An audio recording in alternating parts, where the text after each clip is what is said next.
Morning guys. So we've got a bit of grass mowing going on in the background. It's 2 days until we open, so the day after tomorrow, and it's Umaganda. So the last Saturday of every month is National Community Service Day. Everything's kind of closed until about midday. We've got a stock delivery coming at 2 o'clock, but I thought I would take this opportunity, with everything being closed and quiet, to show you around the restaurant proper. So we have changed the name. We were going to keep it as Casa Keza, but it kind of got a bit complicated. Our registration is not Casa Keza, it's Cauldron's Cauldron. So we've abbreviated it to the Cauldron, which sounds a bit cooler. And it just got a bit complicated having to explain to everybody that it was sort of two names, you know. So in order to sort of make it simple, we have just changed over to the Cauldron. Our social media now all says the Cauldron brackets Casa Keza, so people, you know, if they're not too sure, they know it's this place. We might put a little bit of a sign on top there with the Casa Keza logo just for a while, so that people know it's the same place. But let me show you around proper. So here we've got our parking space. There's room for about 3 cars, and you know, you can also park down the driveway a bit. It's very limited parking. If we get more than about 5 or 6 guests, it starts to become a real problem. But we're going to probably talk to the council about that, see if we can get some road parking. We're coming down here. So we are number 4, KG 573. We're very, very close to the golf course. We're at the top of the golf course road, if anybody's unsure about it. This here, it's closed at the moment because it's Umaganda, but, hello, I see my reflection. It is basically the fashion shop. So before, the clothes and the fashion were all inside, but it got a bit cluttered. So then Shema brought the clothes outside, but the problem was that when it rained, everything got really, really wet. So she came up with a very, very clever idea, because this is not really a building, it's a freestanding structure. And she's just basically surrounded the space that was there with some wood and a door and a window. So it looks like it's a brand new building, but it's not. It's just sort of sides, wooden sides, that keeps everything nice and dry. I'll show you in here properly later, but she makes beautiful clothes. If you want some clothes in kitenge, we've got some crafts. It's a really, really, really clever use of space. And then coming over here, we've actually reclaimed this area, which used to be for crafts, but we've added a couple of seats. These 2 seats here are actually presents from Desiree. So Desiree is my friend that I was doing a piano project with for years. And you know, he's made most of the furniture in my house. And a few years ago, he gifted me one of these high back chairs as a present. And when I was reopening here, I asked him to move it over. It used to be blue, and he's redone the upholstery and brought me a second one.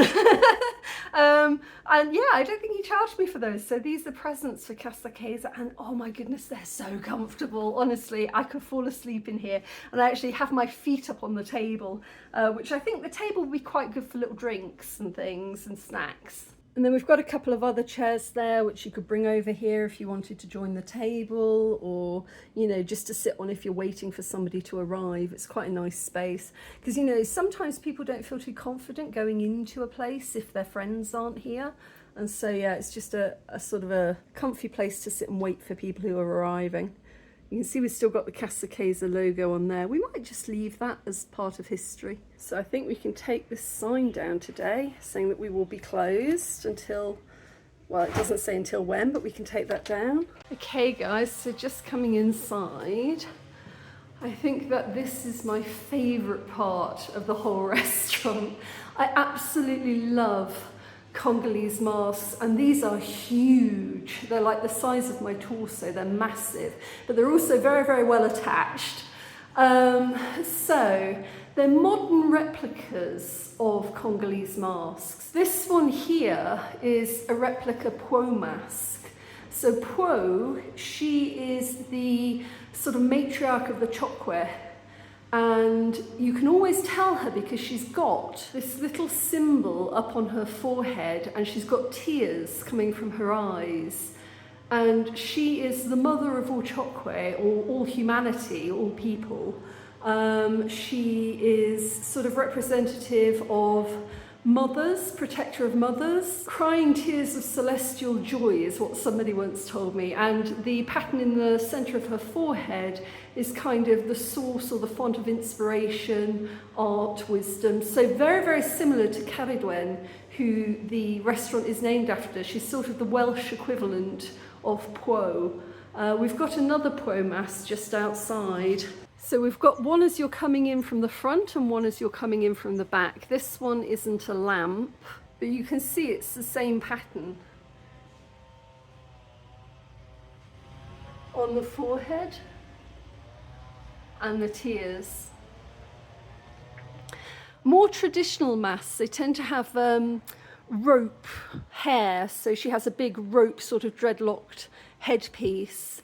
Generally speaking, if they've got metal on them, they tend to be modern replicas for sort of the international market. So the metal doesn't usually appear on the really, really old masks. But I think it's beautiful. And this one's been made to look very aged. It's beautiful. Then back inside, we've got the elephant in the middle. This one means a lot. Elephants are my mum's favourite animal. When she came to visit, we went to Akagera to try to find some elephants, but unfortunately they were hiding that day. And then on this side, we've got the Songe Kifweba. So Kifweba just means mask, a Congolese mask, and the Songa tribe make these ones. And I think this is based on the Songa masks, because they make two very distinctive. They make ones with a huge big chin, which I think this is a very square-faced mask. And the other one, the more sort of recognisable Kifweba, is it's got this big crest in the middle, like a pinched square mouth and a crest in the middle. And the higher the crest on the mask, the more powerful the mask is considered to be. So a symbol of status. So if you've been watching since the beginning, we were going to have a huge mural all over the wall there, but that didn't quite work out. And so I was thinking, well, what else could we do? And I think this is just a lovely, lovely way to do it, the lamps and the masks. Yeah. And then here we've got the main shop area, which we need to stock. So I've got a cosmetics company, well, sort of body creams and face creams. We're going to do some gift baskets, hopefully. Talking through art. They're an organisation of disabled women who make beautiful baskets, and we're going to do some tea and coffee gift baskets. We've also got possibly a jeweller coming. So these are going to be little curated shop shelves. And over here, before, a lot of the clothing and crafts was in here, but I wanted to open it up and just make it feel a bit more airy. This is where you would pay on the way out. Some more little curated shelves here, and we have a display case for there. But one thing I will say is that if you are somebody who produces really nice gift baskets or really nice crafts, drop me a line. I'm not looking for the standard Rwandan crafts, because I think you can find those in every shop. But if you create something that's a little bit unusual or pretty or interesting, I would certainly be interested to hear from you. I can't guarantee that we'll stock it, but it would be interesting to know what's available. So yes, just nice little things for people to look at. So when you come through here, that is the sewing shop. That's part of Shama's. On this side, we've got a very big room at the moment. If anybody wants to use this room for workshops or talks, it echoes a lot. yeah, the acoustics are not great, but if you'd like to use it throughout June, you're very welcome. After June, it is going to be, hopefully, quite a posh hair salon. We've got a lady called Michaela from the US, and she's hoping to turn this into a fancy hair salon. So we shall have updates on that. But throughout June, I don't think it's in use. So, you know, if you want to use it for something, drop me a line. In here, this is the bathroom, or one of them. And we've got a baby changing table here. So if you're coming with your child, we have a baby changing table. And coming back through into the main area, we also have a little high chair as well. Very cute little high chair. We've only got one though. And yeah, I love it in here. It's just looking so beautiful at the moment.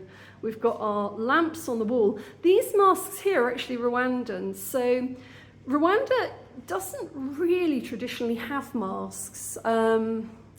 Like all of the big masks that you see come from DRC and West Africa. So the whole of West Africa has a lot of these masks, but Rwanda doesn't. But in recent years, they have started making them. So these you see, like there's giraffes on them, birds. We've got sort of, there are some with gorillas. They are very, very intricate, but they're definitely not very old. And you will see others that haven't got the holes through them, that are just standard sort of wooden face masks. They're always very long and very sort of shiny. So yeah, they're Rwandan, made in Rwanda. We've got some imigongo on the walls. So imigongo is very traditional Rwandan artwork. And you will usually find it in all of the craft shops. So up on the wall here, we've got some imigongo. Traditionally, it was black and white, red and grey. So anything with other colours like blue and green, they're more modern takes on imigongo. And it's very traditional Rwandan artwork that you used to find on the magical huts, so the shamanic huts. And I kind of wanted to mirror that on the walls. So the gold and the blue, very regal. And down here, we've got, these are, it's difficult to say. I think traditionally they might have been Congolese, but these have been very, very strongly associated with Rwanda for a very, very long time.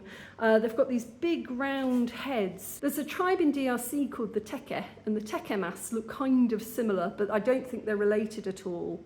But these are fertility symbols, and you always buy them as a pair. So one female and one male. Quite anatomically correct. And yes, they sort of symbolise sort of good fortune and fertility and the family. So there's some quite impressive examples. Again, these are quite a modern take. The beading tends to be quite modern. The old ones used to be wood and rope. And nowadays you see a lot more beading and sort of metal detail, which looks incredibly impressive. We've got one more mask over here. So I have installed my piano. This is a public piano. You're very, very welcome to come and play it anytime you like. The only things that I would point out is please don't touch the insides because, you know, these can break. I like to leave it open rather than covered, because if it's open and you're playing, then you can see it. You can see how it works, and it also makes it a bit louder. You know, it's a really nice experience to play a piano when you can see all of the working parts inside. But please don't touch those, and also please don't leave any drinks on the piano. The strings of a piano rust incredibly easily, and so if they get wet, they deteriorate fast. So no drinks, and try not to touch the inside, but other than that, play your heart out. This one here is a Luba mask. So the Luba are another tribe in DRC. And again, we've turned this one into a lamp, and on its head, you'll see the bird, and the bird on the head is for luck.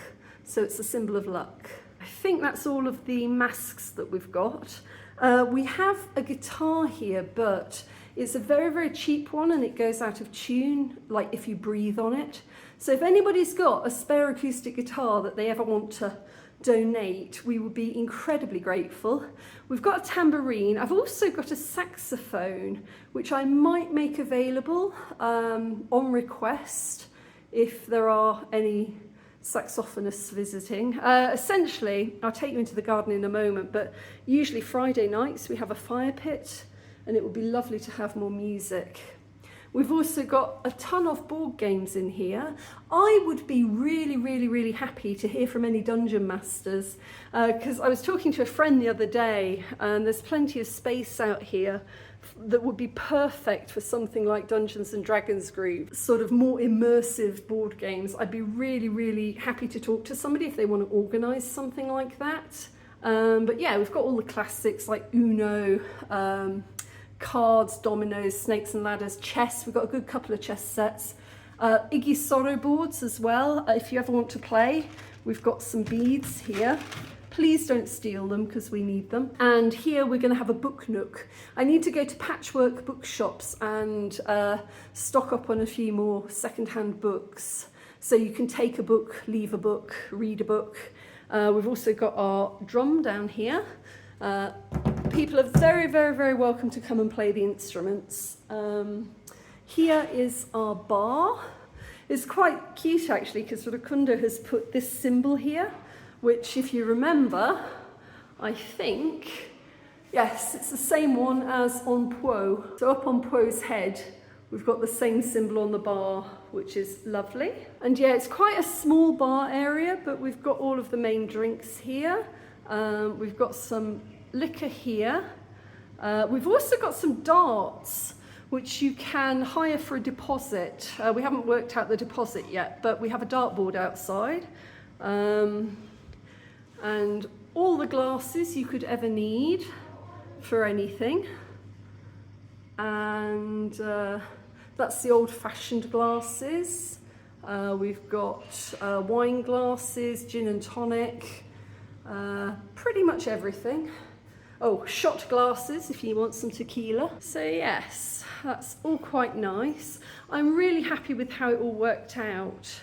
Desiree made this beautiful sofa which perfectly matches the colour of the walls and it just looks really, really, really nice. I'm really happy with it. This is a very sort of large and old Iggy Sorrow board. This one here goes up here if you're eating, but you are also able to play it. Like I said, if you want to find the Iggy Sorrow beads, they're here. And you're very, very, very welcome to play with it. Try not to drop it. And I got my painting, which I really, really liked. And it matches perfectly. So the three graces. So moving outside into the garden, I won't show you through the kitchen because we've been through there before whilst we were setting up. But yeah, we've got seating areas outside for a lot of people. Or a little people. We have a waterproof curtain that comes out. We need to fix that at the moment, but it prevents the rain from coming in. We've got our banana leaf, lovely cool banana leaf shading, and some seats here. Most people, when they come to Casa Chiesa, they spend their time in the garden. So yeah, the porch here, and we need to figure out a few more tables.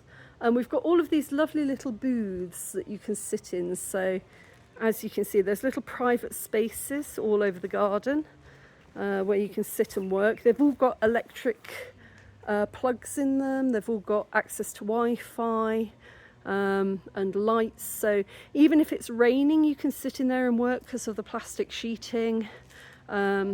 We've got a sand pit for kids, a picture of Villajoyosa in Spain, a Wendy house, and we actually also have a paddling pool which I need to set up.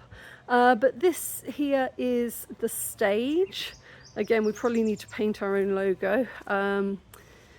But yeah, in the evenings, well, you can either use this as an eating area during the day with a long table and you can fit quite a few people around it, or in the evenings you've got the fire pit and the blankets on the garden, and it's more of a stage for music and open mic, spoken word, that kind of thing.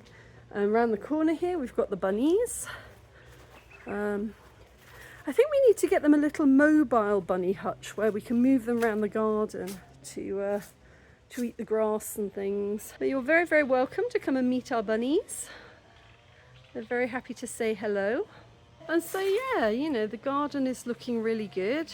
We're gonna have a little gardening centre area here.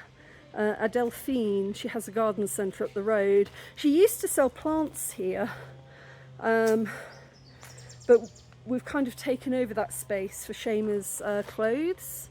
So we need to level this out a bit and then we'll probably have a little garden centre. But yeah, it's really, really nice and open.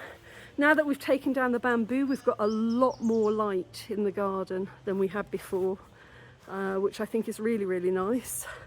We just need to figure out how to keep it because the bamboo, oh my goodness, the bamboo grows. Yeah, and we've also got an ongoing war with the termites. Every time we get rid of the termites come back. And everything here is made out of wood.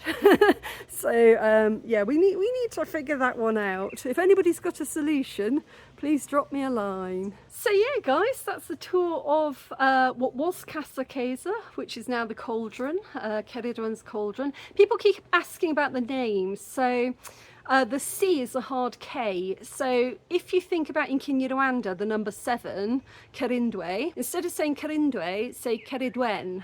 Kerindwe, Keridwen.